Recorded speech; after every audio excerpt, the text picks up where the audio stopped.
mais uma aula com a professora Alciele Nobre neste canal que melhor prepara você para a redação padrão Enem. E eu vou ser bem objetiva. Sabe qual foi o tema que eu escolhi para a gente abordar aqui neste vídeo? Automedicação. E aí, quem nunca?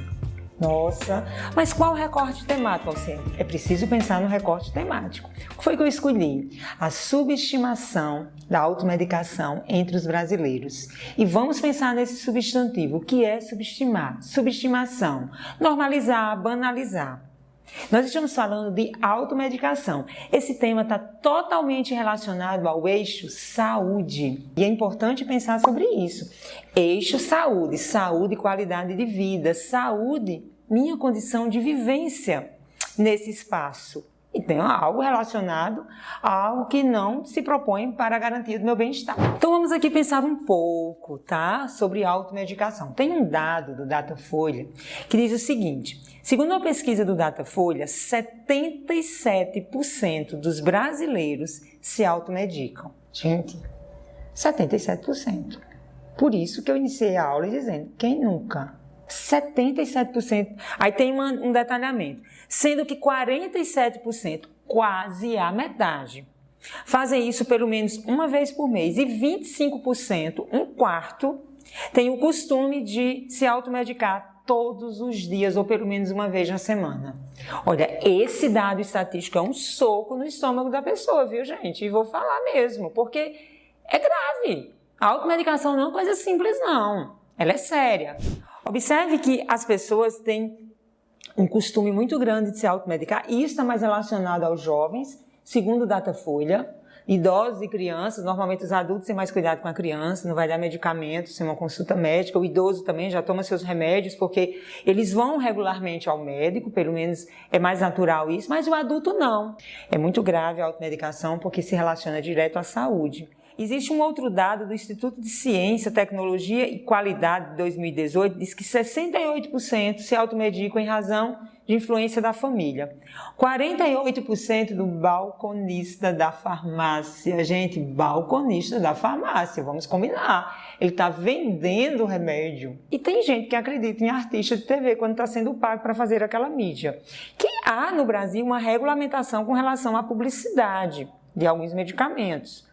A Anvisa estabelece isso, mas tem regras com relação a isso. Você não pode, a Anvisa deixa muito claro na resolução que não se pode criar uma publicidade induzindo as pessoas a tomarem aquele medicamento, colocando uma celebridade, chamando a atenção para tomar aquele medicamento para não impulsionar uma venda em que ocorra a automedicação. Vamos montar esse texto, vamos pensar no repertório legal, vamos pensar nas causas, no problema, nos efeitos, em como esses argumentos serão estruturados e como essa proposta de intervenção também. Então, prepara aqui. Quem quiser anotar lápis e caneta, porque vale a pena treinar esse tema, tá? O grande problema da automedicação é normalizar essa prática. Não dar importância à gravidade de uma automedicação pode trazer malefícios à saúde do indivíduo e a toda a saúde pública. Então, pense nisso enquanto problemática. Mas o que leva as pessoas a praticar a automedicação? Já pensou aí? Nós temos uma enorme facilidade ao acesso de medicamentos. Sim, é fácil. Embora exista controle, embora exista um grupo aí de medicamentos que exige sim a receita médica, nós temos também aí uma outra causa que é o aspecto cultural. Por quê? Nós temos uma questão de comodidade dentro desse atual contexto de farmácia. Você vai a uma farmácia hoje, parece que você está em um supermercado, até carrinho tem. Você vai lá escolhendo seus medicamentos. Medicamentos bem disponíveis.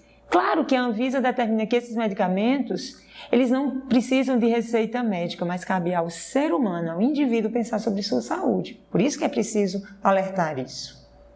Uma outra causa também são as diversas informações que há sobre medicamentos. Informação, acesso à informação é algo sempre positivo, mas tem que ter cuidado para que esses veículos de informação não tragam ideias deturpadas sobre o medicamento ou impulsionem a população a se automedicar. Além de tudo, vamos entender, o SUS é muito bom, não vou desacreditar no SUS, ele é muito importante, mas há ainda uma dificuldade no acesso ao atendimento médico, principalmente em cidade grande. para que você tenha uma consulta médica e assim seja medicada sob a orientação de um médico. Às vezes o adulto, talvez seja por isso que o número esteja tão elevado, trabalha muito, não tem tempo para passar uma tarde numa unidade de saúde e aí ele acaba se automedicando, que é muito mais prático para isso. Então, é interessante pensar sobre isso. Problema, efeito e causa. Isso é interpretação, mas a gente vai usar essas ideias no texto. Aí, quais os efeitos? Acabei de mencionar as causas e pensei nos 3 pontos. Quais os efeitos? Intoxicação, resistência a uns determinados medicamentos, risco de mascarar o diagnóstico de alguma doença. Você está lá com uma doença, sente uma febre, toma um antitérmico, você está mascarando uma doença, talvez isso vá agravar, né, trazer mais problemas de saúde. Interação medicamentosa, imagine que você já toma 2 remédios controlados para determinado problema de saúde, aí você usa um outro remédio, pode haver uma alteração, comprometimento da sua saúde em relação a isso, alergia, né, você nem sabe, alergia, resistência a um determinado medicamento, dependência, então tudo isso é muito grave com relação à automedicação.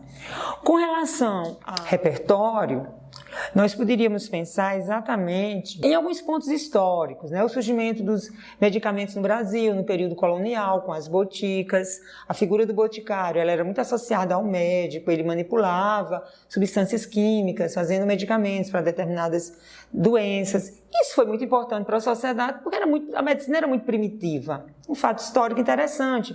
Um outro fato histórico interessante é que os medicamentos, eles são muito benéficos à sociedade. Não vamos aqui demonizar os medicamentos. A gente está falando da automedicação.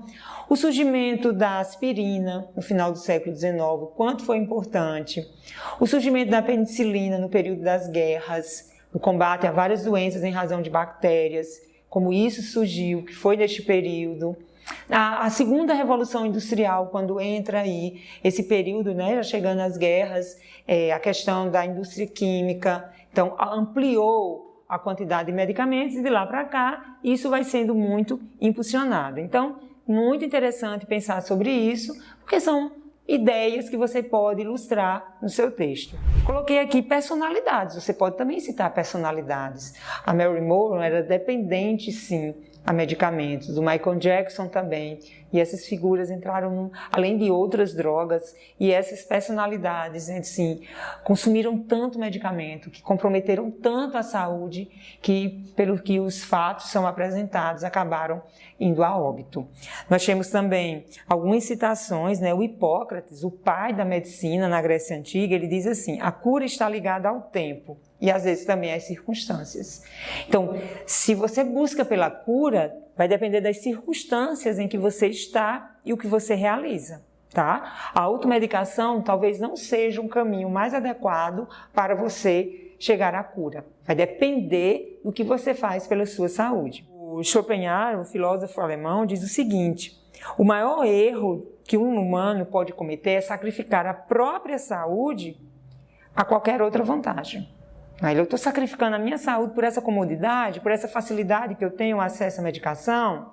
Então isso é grave. O Neruda diz, o poeta chileno, que você é livre para fazer suas escolhas, mas você é prisioneiro das consequências. E vamos combinar.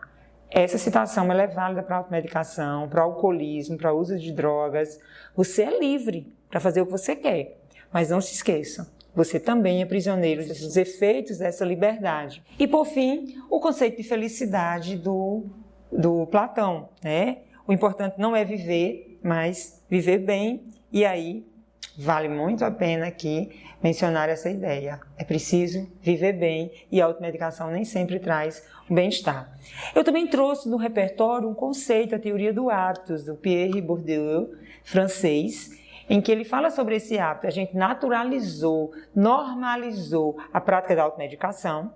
Esses hábitos eles foram incorporados na sociedade e hoje eles são bem comuns, mas tem uma gravidade porque traz efeitos danosos à nossa saúde. Então vamos lá montar o nosso texto. Por quê? Porque eu direciono aqui um esquema para você criar a sua dissertação. Vocês vão começar o seu texto com uma alusão criativa. Na introdução, eu sempre sugiro que use uma personalidade, algo relacionado à literatura, relacionado a uma música, porque a introdução é a abertura, deixar a filosofia, a sociologia, dados estatísticos, lei, lá para desenvolvimento, não é verdade?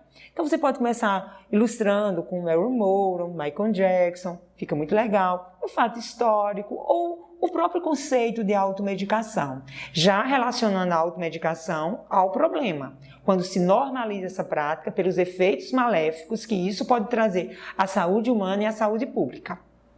Quando você fala desse problema, você já vai encaixar a tese, que é o último período ali da introdução, né? Você usa um conectivozinho lá de conclusão, assim, é válido ressaltar quão danosa é a prática da automedicação, que está relacionada, aí você escolhe duas causas, eu pensei aqui, está relacionada a uma facilidade de acesso a medicamentos, tá? E bem como a um aspecto cultural, né? Sendo esses dois pontos. E daí terminei minha introdução, vou para o argumento 1. Vou lá destacar, né, a princípio, de início, a facilidade de acesso à medicação normaliza essa prática de automedicar-se, né? E aí eu vou fundamentar essa ideia, né? Esse contexto que eu trago aqui é que no Brasil, né, existe sim uma facilidade enorme a medicamentos. Isso é muito grave porque promove a automedicação. Sem orientação médica, sem aconselhamento médico, você está aí trazendo danos à sua própria saúde. E aí você poderia utilizar, por exemplo, uma citação, né? Se você busca pela cura para aquele determinado problema de saúde, às vezes você aparenta ser um problema mínimo, você poderia refletir sobre a questão do que a citação do Neruda. Você é livre para fazer essa escolha, mas você é prisioneiro a essa consequência, né?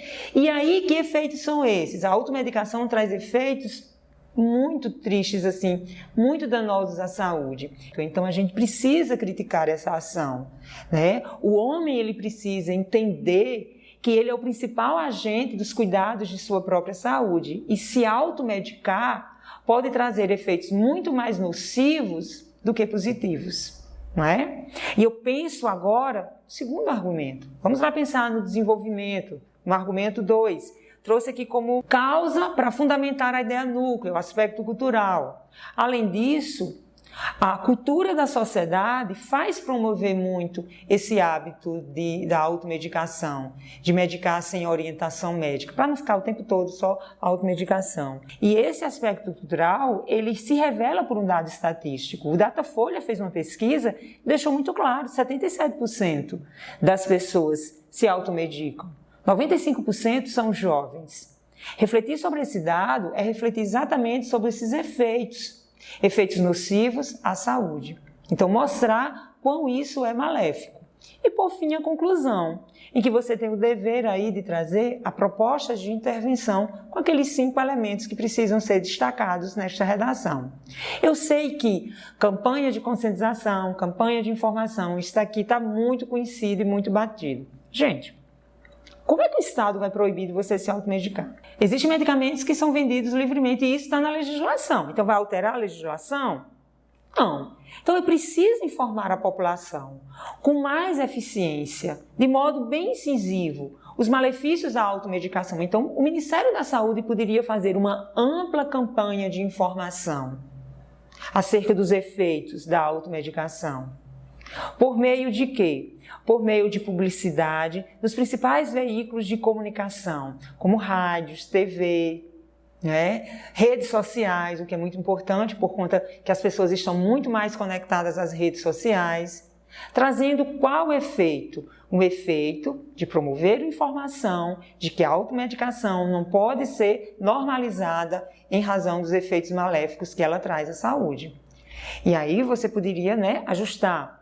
A Anvisa também pode ser mais incisiva e atuar na fiscalização daqueles medicamentos que trazem efeitos ainda mais danosos, como antibióticos em razão da resistência, remédios para o tratamento de doenças psiquiátricas, que aí traz uma dependência. Então, a Anvisa deve atuar com mais rigor em fiscalização e adotar as medidas cabíveis na punição a farmácias que liberam esses medicamentos sem esse controle devido, como assim deve ser.